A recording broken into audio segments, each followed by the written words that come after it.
Hi guys, మా మామిడి తోటలో చేపల చెరువు తవ్వించాం. చేపల చెరువు పైన గొట్టు ఖాళీగా ఉందని చెప్పి దానిపైన డ్రిప్ ఇన్స్టాలేషన్ చేశాను. చెరువు గొట్టు పైన 4 లైన్లు డ్రిప్ లేటర్ స్ప్రెడ్ చేసాము. గొట్టుకి చివర 2 లైన్లు బీరపాదులు పెడదామని స్పేస్ ఖాళీగా వదిలేసాము. మధ్యలోనేమో వంగ మొక్కలు నాటుకుంటున్నాము. ఈ లేటర్ పైపులు ఇన్ లైన్ అని అంటారు. ప్రతి 2 ఫీట్కి ఒక డ్రిప్పర్ అయితే ఉంటది.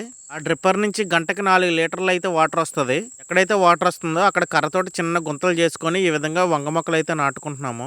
సమ్మర్ సీజన్లోని రైనీ సీజన్లోని వెజిటేబుల్స్కి మంచి డిమాండ్ ఉంటుంది. సమ్మర్ టైంలో మనం మొక్కలు నాటుకునేటప్పుడు ఈవినింగ్ టైంలో నాటుకోవడం చాలా మంచిది. అప్పుడే మొక్కలు బతకడానికి ఎక్కువ అవకాశం ఉంటుంది. లేదంటే ఎండకి కొన్ని మొక్కలు వాడిపోయి చనిపోతాయి. మేము ఈ వంగ మొక్కలు నర్సరీ నుంచి తెచ్చుకున్నాము. ఒక్కొక్క మొక్క ₹50 తీసుకున్నారు. మీలో ఎవరైనా వ్యవసాయం చేసే రైతులుంటే ఈ టైంలోనే కూరగాయల మొక్కలు నాటుకుంటే చాలా మంచిది. సమ్మర్ టైంలోని రైనీ సీజన్లోని కూరగాయల మొక్కలు ఎవరు నాటరు కాబట్టి చాలా డిమాండ్ ఉంటుంది.